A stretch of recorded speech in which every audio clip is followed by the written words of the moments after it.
সুপ্রিয় দর্শক, আপনাদের সবাইকে স্বাগত জানাচ্ছি আমাদের নিয়মিত আলোচনা অনুষ্ঠান পিএইচপি অন্যদৃষ্টিতে। অন্যদৃষ্টি যারা নিয়মিত দেখেন তারা নিশ্চয়ই জানেন যে এই অনুষ্ঠানে আমরা সমসাময়িক নানা বিষয় নিয়ে কথা বলে থাকি। আজকে আমরা একটু এমন একটি বিষয় নিয়ে কথা বলবো যেটি আপনারা ইতিমধ্যে জানেন যে সম্প্রতি জাপানের প্রধানমন্ত্রী শিনজো আবে দুদিনের সফরে বাংলাদেশে এসেছিলেন গত 6 তারিখে, এবং তিনি একটি বিশাল ব্যবসায়ী প্রতিনিধি দল নিয়ে আসছেন এবং বাংলাদেশের সঙ্গে বিনিয়োগের নানা সম্ভাবনা এবং তাদের দিক থেকে যে আগ্রহগুলো আছে সেগুলো নিয়ে বাংলাদেশের প্রধানমন্ত্রী শেখ হাসিনা সহ ব্যবসায়ী দলের সঙ্গে আলাপ করেছেন।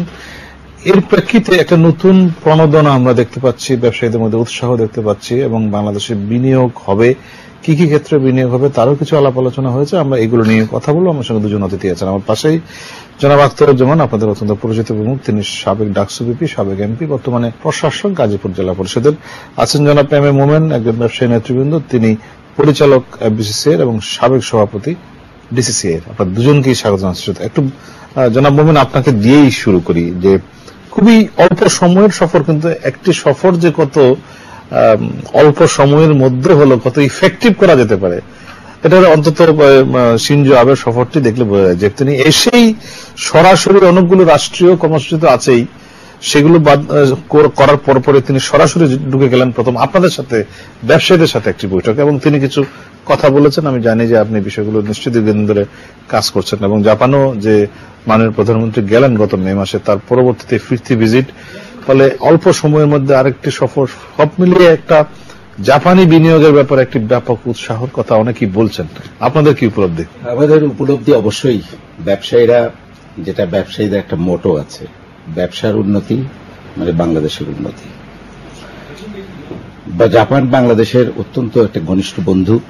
বহুদিন ধরে আমরা জাপানের সঙ্গে যারা ব্যবসা করছে তাদের কোয়ালিটি, তাদের মান, এই নিয়ে আমরা ব্র্যাগ করতে পারি। এই সফরকে কেন্দ্র করে বাংলাদেশের ব্যবসায়ীদের মধ্যে একটা নতুন উদ্দীপনা সৃষ্টি হয়েছে এবং এই ভিজিট আপনি যথার্থই বলেছেন। যেভাবে জিনিসটি হয়েছে এটা সকলের মাঝে একটা বড় নাড়া দিয়ে সারা দেশে কেন এটা মনে হচ্ছে যে একটা বড় কিছু আমরা পেতে যাচ্ছি।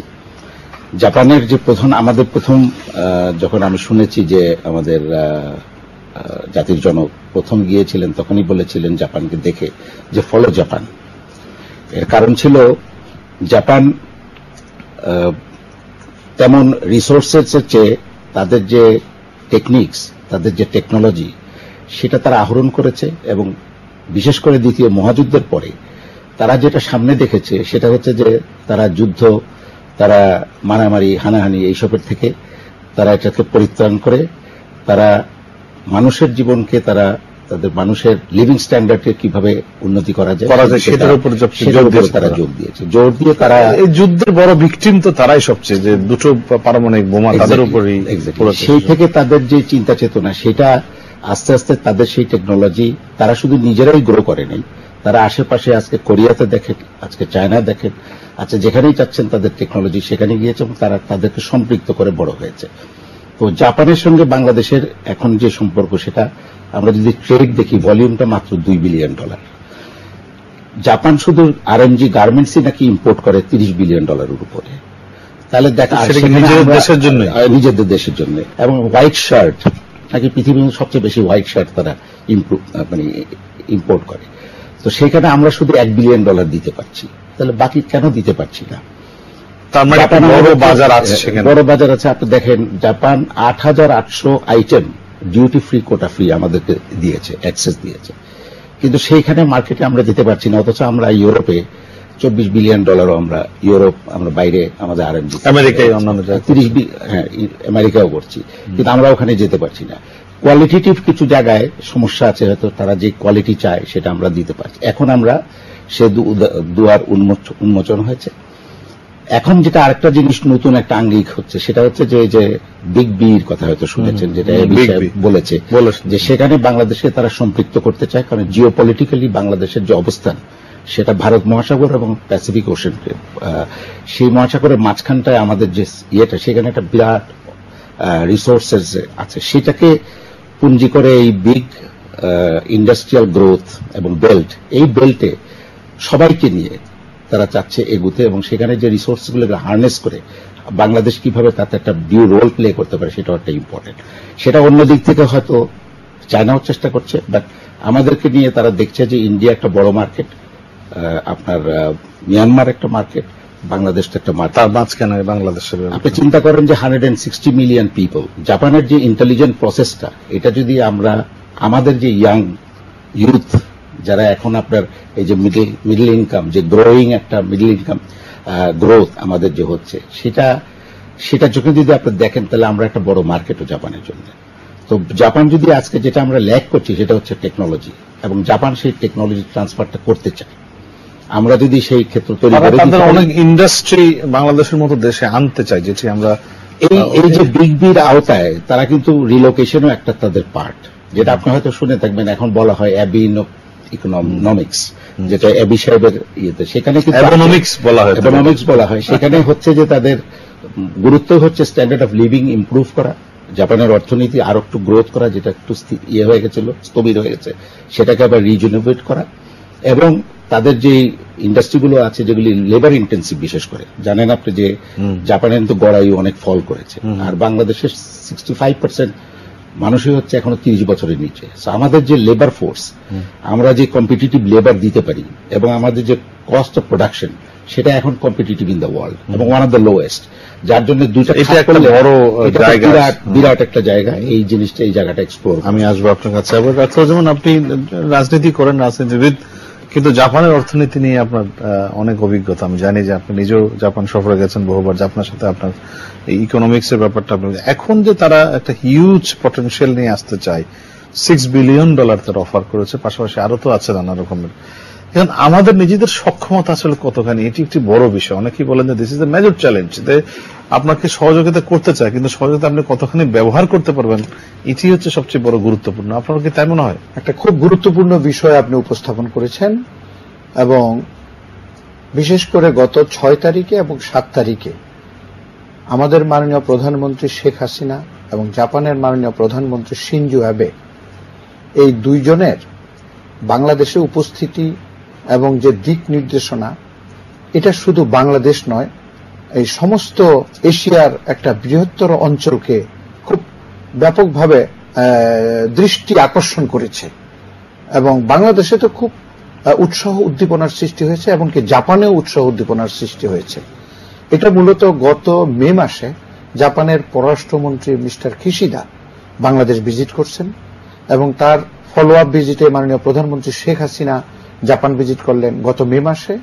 এই মার্চে আসলেন উনি, কিশিদা মার্চে আসলেন, মাননীয় প্রধানমন্ত্রী মেতে গেলেন, মানে কয়েক মাসের মধ্যে 3টা বড় ভিজিট। এই মার্চ থেকে সেপ্টেম্বরের মধ্যে, এই এত অল্প সময়ে, এবং এটা খুব একটা আন্তরিকতা এবং খুব একটা আগ্রহ না থাকলে প্রতিটি জিনিস এত তাড়াতাড়ি সম্ভব না। এবং এটা দুইটা দিকেরই একটা প্রচন্ড আগ্রহ আছে বলেই এই জিনিসটা সম্ভব হয়েছে। এবং এই ক্ষেত্রেই আমি মনে করি যে এর আগে বেশ কিছু হোমওয়ার্ক হয়েছে। মাননীয় প্রধানমন্ত্রী বর্তমানে এটাকে বাস্তবায়িত করার জন্য আপনি যে কথাটি বলেছেন, গত 21শে আগস্ট মাননীয় প্রধানমন্ত্রীর কার্যালয়ে ওনার মুখ্য সচিব সহ বাংলাদেশের 8 জন সচিব এবং জাপানের জেট্রো এবং জাইকা এবং বিজনেস প্রতিনিধি, এখানে পাবলিক প্রাইভেট একটা ডায়ালগ হয়েছে। এই পাবলিক প্রাইভেট ডায়ালগে এই বাংলাদেশে ইনভেস্টমেন্টের ক্ষেত্রে যে ব্যারিয়ারগুলি আছে, এই ব্যারিয়ারগুলিকে কিভাবে রিমুভ করা যায়, জাপানের কি সমস্যা আছে এখানে ইনভেস্টমেন্টের ক্ষেত্রে, তাদের কি বক্তব্য, তারা কি চায়, আর বাংলাদেশ তাদের কাছে কি চায়, কিভাবে, এই জিনিসগুলি নিয়ে একটা খুব পুঙ্খানুপুঙ্খ আলোচনা হয়েছে, এবং সেইটারই ভিত্তি ধরে সামনে অনেক জিনিসগুলি এগিয়ে আসছে। আর এখন তো মনে করেন জাপান বলছে তারা এক্সক্লুসিভ ইকোনমিক জোন চাই বিনিয়োগের জন্য, এটি তারা মনে করছে যে আসলে তাদের জন্য কাজ সহজ হবে। হ্যাঁ, জাপান তারা মনে করে যে, জাপান কিন্তু ধরেন সব জাতিরই একটা বৈশিষ্ট্য আছে, তবে তারা আবার একটা বিশেষভাবে তারা নিজেদের মধ্যে থাকতে চায়, নিজেদের কথা বলতে চায়, একটু শাই, তারা একটু মানে ওয়েস্টার্নদের মতো অত আউটস্পোকেন না, তারা একটু আস্তে ধীরে নিজেদের কাজটা নিয়ে। এই জন্য দে আর ভেরি সাকসেসফুল ইন্দোনেশিয়াতে। এই জাপানরা ইন্ডাস্ট্রিয়াল পার্ক এবং ভিয়েতনামে ইন্ডাস্ট্রিয়াল পার্ক, এবং এমনকি মিয়ানমারে লেট স্টার্টেড মিয়ানমার অলরেডি বেশ কিছু ইন্ডাস্ট্রিয়াল পার্ক জাপানিদের নেতৃত্বে হচ্ছে এবং তারা আগায় গেছে। তো সেই জন্য তারা বাংলাদেশে একটা এক্সক্লুসিভ জাপানি ইন্ডাস্ট্রিয়াল পার্কের জায়গা তারা চেয়েছে এবং সরকার এটা বিবেচনা করতেছে। এখন জায়গাটা কোথায় হবে পরবর্তী সিদ্ধান্ত, কয়েকটা প্রস্তাব চলতেছে। এদিকে জাইকাও বাংলাদেশ নিয়ে অনেক স্টাডি আছে। এছাড়া জাইকার তো বড় স্টাডি আছে একটা, সেটা হলো যে ধরেন জাইকা 2006 সনে স্টাডি করছে, সেটা হলো ইন্ডিয়ার এই যে আপনার মুম্বাই, তারপরে দিল্লি, তারপরে চেন্নাই, ব্যাঙ্গালোর, আহমেদাবাদ, এরপরে ঢাকা, এরপরে আপনার চিটাগং, এরপরে মিয়ানমার, এরপরে লাওস, ভিয়েতনাম, কম্বোডিয়া। এইটা হয়ে যাবে আফটার চায়না পৃথিবীর উৎপাদনের যে প্রধান একটা বড় এটা। আমি আসছি আপনার কাছে। আবার একটা জিনিস যেটি বলছেন যে জাপানিরা খুব খুঁতখুঁতে, তারা যে কোনো একটা কাজে যাওয়ার আগে অত্যন্ত খুঁটিয়ে খুঁটিয়ে পসিবিলিটি, এটার প্রসপেক্ট, এটার ফিউচার, এই দিকগুলো বিবেচনা করে। আপনার কি মনে হয় যে তারা ব্যাপক স্টাডি করেছে বাংলাদেশে? এই যে উনি যেটা বললেন বললেন যে অনেকগুলো ভিজিট হচ্ছে এবং একটা বিশাল ব্যবসায়ী প্রতিনিধি দল নিয়ে আসছে, উনি আসার আগে ব্যবসায়ী প্রতিনিধি দল ঢাকায়, তারা আপনাদের সাথে ইন্টারঅ্যাক্ট করছেন, কথা বলছেন, তাদের বিনিয়োগ নিয়ে বাংলাদেশের কথা বলছেন, ফিউচার নিয়ে কথা বলছেন। আপনার কি মনে হয় যে তারা খুব ফিউচার লুকিং একটা অ্যাপ্রোচ নিয়ে এসছে কিনা? আমার তো মনে হয় আছে future will belong to those who see the future before other see ইট।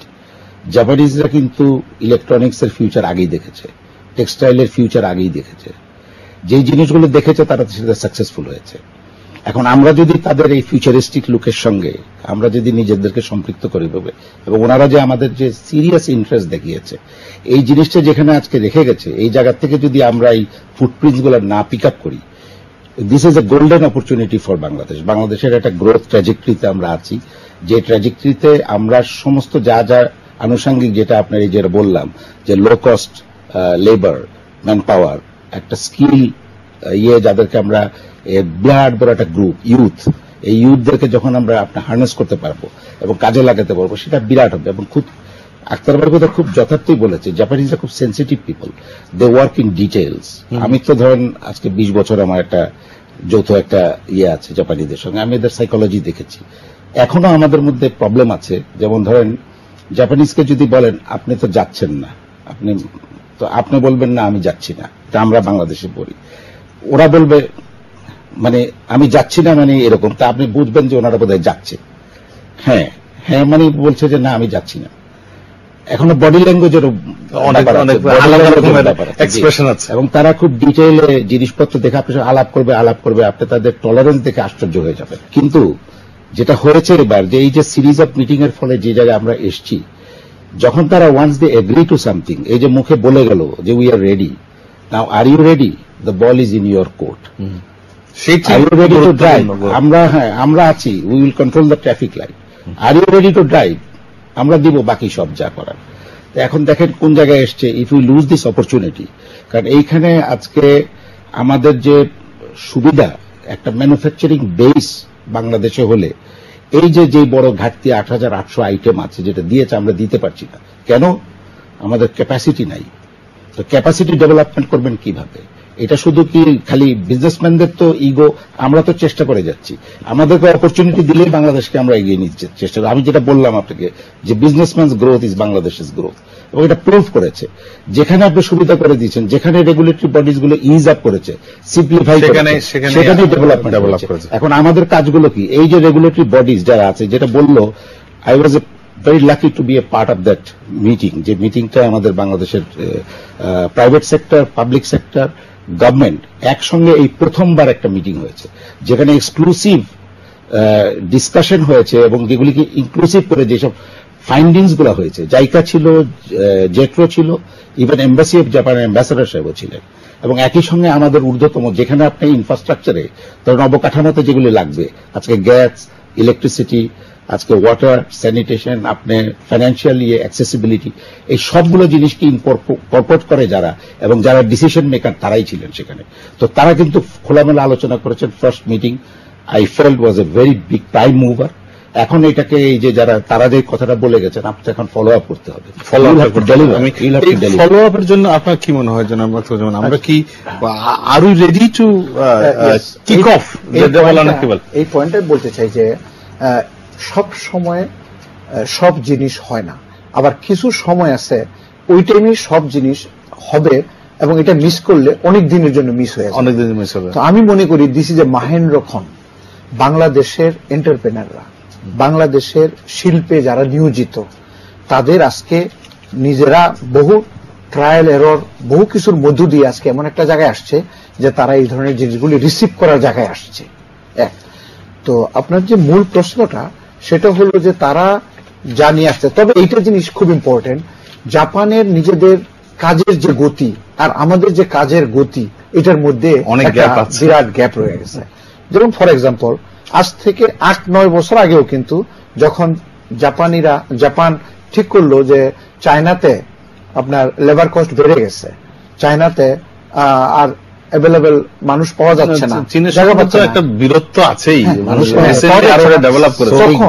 8 বছর আগে জাপান একটা পলিসি নিল, এটাকে বলে চায়না +1। এই তখন কিন্তু তারা আবার নতুন ভাবে বেরিয়ে গেল, ইন্দোনেশিয়া খোঁজার চেষ্টা করলো, আরো আশেপাশে থাইল্যান্ড অনেক জায়গায় চেষ্টা করলো, বাংলাদেশে আসলো। তখন কিন্তু আমাদের লোডশেডিংটা খুব ফ্রিকুয়েন্ট ছিল, অনেক লম্বা সময় ব্যাপী, রাস্তাঘাট আরো বেশি জঞ্জাট ছিল। তো এখন আমরা এক্সপ্লেইন করছি বা গভর্নমেন্টও এক্সপ্লেইন করছে যে রেল লাইন এখন ডাবল রেল লাইন হচ্ছে, আমরা চেষ্টা করব যে এটাকে দ্রুত গতি করা। এখন ঢাকা চিটাগং 4 লেন হচ্ছে, তারপরে চিটাগং থেকে ওয়াটারওয়েজে পানগাঁও পর্যন্ত একটা আমাদের নদী বন্দর চালু হয়ে গেছে। তারপরে বিদ্যুতে আমাদের অগ্রগতি হয়েছে। এট দি সেম টাইম জাপান নিজেও কন্ট্রিবিউট করতেছে, মাতার বাড়িতে 1250 মেগাওয়াট কোল ফায়ার, সেটা রামপালে একটা আমাদের হচ্ছে। এগুলি সব লং টার্ম আমাদের দেশ তো মাননীয় প্রধানমন্ত্রী যে সুন্দর প্রোগ্রাম নিলেন, একটা ইন্টারমিডিয়েট, একটা ইমিডিয়েট আর একটা লং টার্ম। এখন কিন্তু আমরা লং টার্ম প্রোগ্রামে চলে আসছি। এই যে 3-4টা 5-6টা অ্যাপিয়ারিং পাওয়ার প্ল্যান্ট, এগুলি হয়ে গেলে পাওয়ারে আমরা মোটামুটি একটা সেলফ সাফিসিয়েন্ট, সো দ্যাট এই পাওয়ার, এই গ্যাস এবং এগুলিকে আমাদের সেন্ট্রাল লাইনের ডিস্ট্রিবিউশন, জেনারেশন, এই জিনিসগুলি অ্যাসার্টেন করতে পারলেই কিন্তু ইনভেস্টমেন্ট আসবে।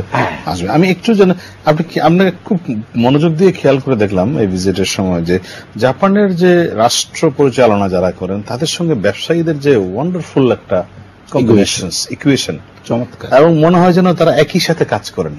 আপনি দেখবেন মনে হয় যেন যে ড্রাইভিং সিটে যে কে আছে মাঝে মাঝে বোঝা কঠিন, কি ব্যবসায়ীরা আছে না পলিটিশিয়ানরা আছে, দে আর ওয়ার্কিং একদম প্যারালালে কাজ করে।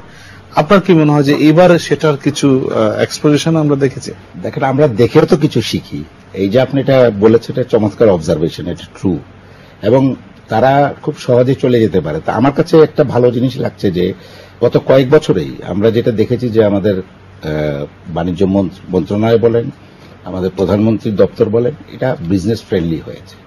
ইদানিং আমি যেটা নিজে দেখেছি যে আই ইউজ টু বি এন্টোরাস ইয়েতে গেছি আমি, যে ডেভেলপমেন্ট আমরা দেখেছি যে এখন খুব ক্লোজ কন্ট্যাক্টে কথাবার্তা হয়, আমাদেরকে আমাদের সমস্যাগুলো প্রধানমন্ত্রীকে প্রায়োরিটি দেন, যেখানে যান একটা ব্যবসায়ীদেরকে উনি ডাকেন, ডেকে ওনাদেরকে সময় দেন যে আমরা তো G2G অনেক কথা বললাম, তোমাদের B2B কি অবস্থা এবং কোথায় কোথায় আমাদের লিকুমা, কোথায় কোথায় আটকিয়ে যাচ্ছে, সেগুলিকে কিভাবে কি করা যায়। এটা একটা গুড সাইন, এবং এটা যত ঘনিষ্ঠ হবে ততই ভালো হবে, কারণ এগুলি তো সমস্যাগুলো আমাদের কি হবে। আমি যেটা যে ইয়েতে বলছিলাম যে এখনো কিছু সমস্যাগুলো আছে, ইনফ্রাস্ট্রাকচারের সমস্যাগুলো আছে, তারা চিহ্নিত করেছে। জাইকার কিন্তু সার্ভে রিপোর্টটায় অলমোস্ট এভরিথিং, এখনো ব্যুরোক্রেটিক ট্যাঙ্গেলস গুলো আছে, এখনো কিছু রেড টেপিজম আছে, যেগুলি আপনি দেখছেন যে মোদী সাহেব বলছে আমি রেড টেপিজমকে রেড কার্পেটে রূপান্তরিত করব। তো আমাদের কিছু দেখতে হবে যে কেন ভিয়েতনামে বেশি ইনভেস্টমেন্ট হলো, ভালো হচ্ছে, কেন থাইল্যান্ডে দে আর সাকসেসফুল, কোথায় কোথায় কেন কোরিয়াতে সাকসেসফুল। তা আমরা সেই জিনিসগুলো যেখানে ওরা ফরেন ডাইরেক্ট ইনভেস্টমেন্ট ছাড়া তো আপনার লোকাল আমরা যাই করি না করি, আমার এখন 3 বিঘা জায়গা ছিল, 1 বিঘা বেশি আছে, তো আমি কি করেছি ওই 1 বিঘায় এখন স্যাচুরেটেড হয়ে গেছে আমি, তাহলে আমি এখন কোথায় যাব? 4 বিঘার পরে আমার আর জায়গা নাই। তো আপনাকে তো এগুলিকে ওয়েল প্ল্যান্ড একটা দিতে হবে, যে যার কারণে তারা ধরে ল্যান্ড, তারা এই যে ইনফ্রাস্ট্রাকচারের যে আনুষঙ্গিক এগুলো, সেগুলোর জন্য তারা কিন্তু ইন্ডাস্ট্রিয়াল পার্ক চেয়েছে। এবং দেখবেন ভিয়েতনামে, ক্যাম্বোডিয়াতে, যেসব জায়গায় তারা যাচ্ছে, থাইল্যান্ডে, এই ইন্ডাস্ট্রিয়াল পার্ক ডেভেলপ করেছে প্রাইভেট কোম্পানি। কিন্তু তারা বলেছে যে আসো, কি চাও, এই দেখো সব রেডি আছে, তোমরা কি চাও। কিন্তু একটা জিনিস জানাতে যেমন যে জাপানে বাংলাদেশের এক্সপোর্ট গত কয়েক বছরে বেড়েছে, মানে হয়তো সেটা আমরা এখনো পর্যন্ত যেটা মোহন বলেন যে কাঙ্ক্ষিত পর্যায়ে, কিন্তু হিউজ পটেনশিয়ালিটি আছে এবং আরো বাড়ছে। এবং এটি আমাদের অনেকগুলো, আমরা সেদিন অনেকগুলো জাপানি কোম্পানির সাকসেস স্টোরি দেখলাম বাংলাদেশে, তারা বিভিন্ন খাতে বিনিয়োগ করছে এবং সরাসরি তারা মাতারবাড়ি যে প্রজেক্টে, সেখানে একটা পাওয়ার প্ল্যান্ট তো আছে, পুরো শহর গড়ে তোলা, ওখানে একটা পোর্ট গড়ে তোলা ইত্যাদি নানা কাজে তারা ইনভলভ, এবং এগুলো আরো তাদের আগ্রহ আছে।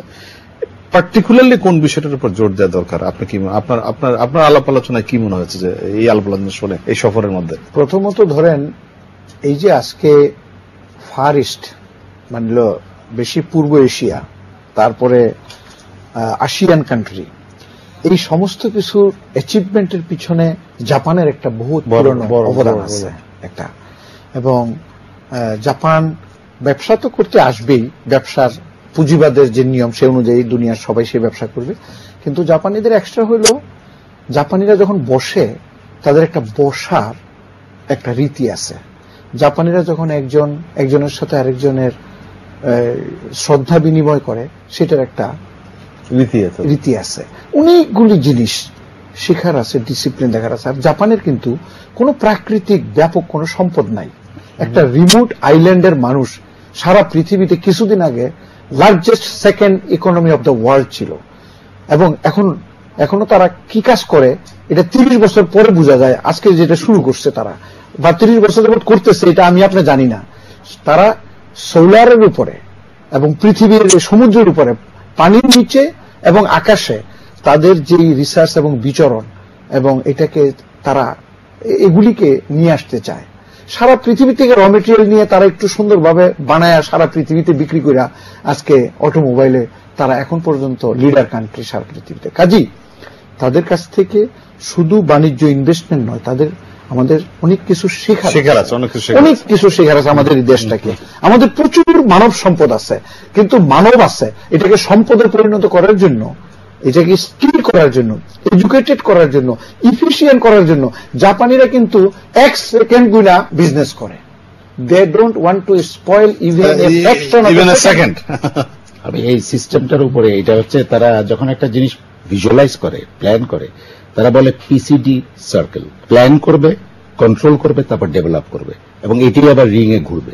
এর মধ্যে একটা জিনিস আছে কি জানেন, এই যে এই জিনিসটা করবে, যখন প্ল্যান করলে যে পরিকল্পনা একটা দিয়ে গেল, এরপর আপনি এটাকে কন্ট্রোলে নিবেন, করে এটাকে ডেভেলপ করবেন। ডেভেলপটা করলে এর মধ্যে টাইম ফ্রেম আসবে। সেটা হলো যে আপনি যদি টয়োটা কোম্পানিতে গিয়ে থাকেন, তো দেখবেন যে গাড়ি 1 মিনিট একটা বেরোচ্ছে, এটাকে বলে জাস্ট ইন টাইম।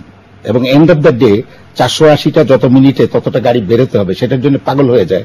যখন সিস্টেমে দেখা যাচ্ছে একটু স্লো হলো, সেটাকে তারা নেমে যায়, ওখানে রোবোটিক এতে হচ্ছে, কিন্তু তারা এটাকে এনহান্স করে, স্পিড আপ করার জন্য। They want to meet the time. অর্থাৎ just in time is a very important year. আমাদের সময় শেষের দিকে আমি একটু জানাবো, আপনার কি মনে হয় যে এখন বাংলাদেশের এই যে এত বড় অফারের পরে হোয়াট বাংলাদেশ শুড ডু? আপনাদের সরকারি লেভেলে কি কি করা, বা বেসরকারি উদ্যোগ থেকে আরো কি রকম এই জিনিসটাকে এগিয়ে নিয়ে যাবেন, কি করা উচিত? বেসরকারি তো বিজনেসম্যান, ইন্ডাস্ট্রিয়ালিস্ট এরা রেডি, এখন সরকার করবে। আমি একটা সিম্পল বলি, এই যখন মাইকেল অ্যাঞ্জেলো, আপনার নাম শুনেছেন, স্কাল্পচারিস্ট, ডেভিডের বিশাল মূর্তিটা খোদাই করে উনি তৈরি করেন, তো তখন জিজ্ঞেস করা হয়েছিল যে how did you do it? সে বলেছে যে আমার মাথায় আর স্বপ্নে শুধু ডেভিডের চেহারাটাই ছিল, তো যা ছিল না সেটা আমি করে বের করে ফেলেছি, যা রয়ে গেছে সেটা ডেভিড রয়ে গেছে, বাকিটা আমি খুট করে বের করে ফেলেছি। এখন যা যা সমস্যা আছে আমরা সব জানি, সমস্যাগুলো বের করে ফেললে আমার যে original that investment, that trade, যেটা আমরা চিন্তা করছি, সেটাই আমরা রিচ করতে পারবো। আপনার কাছে একটু শুনতে চাই, আপনার কি, আমার কাছে কি করা উচিত মনে করেন এখন? কারণ এটা দুই পক্ষের মধ্যে আমরা গুড জেস্টারটা দেখতে পাচ্ছি, বাট এটাকে বাস্তবে রূপান্তরিত করার জন্য কি করা দরকার? প্রথম কথা হলো যে আমাদের যে সমস্ত আলোচনাগুলি হয়েছে, এটার প্রপার পজিটিভ ফলো আপ দরকার আছে, এবং একেবারে এই সমস্ত জিনিসগুলি, এটা শুধু জাপানের ক্ষেত্রে না, ইনভেস্টমেন্ট চায়না থেকে আসতে পারে, ইন্ডিয়া থেকে আসতে পারে, ইউরোপ থেকে আসতে পারে। এই আমাদের প্রয়োজনীয় ইনভেস্টমেন্টের জন্য আমাদের একটা ওয়ার্কিং টিম থাকা দরকার, দেশে যাওয়া দরকার, আনা দরকার, কি সমস্যা আছে এটা সমাধান বৈশা করা দরকার, এগুলির পিছনে সময় দেওয়া দরকার, এবং এটি একটা মূল কাজ হিসাবে নেওয়া দরকার। 10টা কাজের লোক একটা কাজ না, এটাই মূল কাজ। এইভাবে চিন্তা করে যদি একটা বড় ধরনের টিম ওয়ার্ক হয় তাহলে কিন্তু আমরা সফলতা হতে পারি। আর দ্বিতীয় হলো কি, গভর্নমেন্ট তো ব্যবসা করবে না, গভর্নমেন্ট রেগুলেটেড বডি, আইন সহজ করবে, কঠিন না কইরা। আইন ব্যবসায়ীরা, হ্যাঁ ব্যবসা করবে, ব্যবসায়ীরা আইনটা সহজ করে দিবে। এই যে তারা কমপ্লেন করে যে we have too many loss, we have too many stages, এই জাপানও আছে, কিন্তু তারা এখানে বলে যে অনেক বেশি আইন, অনেক বেশি স্টেজ আমাদের অতিক্রম করতে, এগুলো কমায় আনতে হবে। আর তারা চায় একটা ব্যবসা আছে আমাদের, এই যে যেমন এক্সপোর্ট প্রসেসিং জোন, আরেকটা আছে ধরেন বিওআই আছে, বোর্ড অফ ইনভেস্টমেন্ট, হ্যাঁ বোর্ড অফ ইনভেস্টমেন্ট, আরেকটা নতুন আমরা এখন করতেছি স্পেশাল ইকোনমিক জোন। তারা এসে জিজ্ঞেস করে যে হোয়াই দিস 3, এটাকে কেন একটা আমব্রেলা আইন এক জায়গায় করেন না কেন, তাইলে আমাদের কাজ করতে অনেক সহজ সুবিধা। তারা চায় ভেরি কুইক সার্ভিস পারফরমেন্স, তারা চায় ডেলিভারি।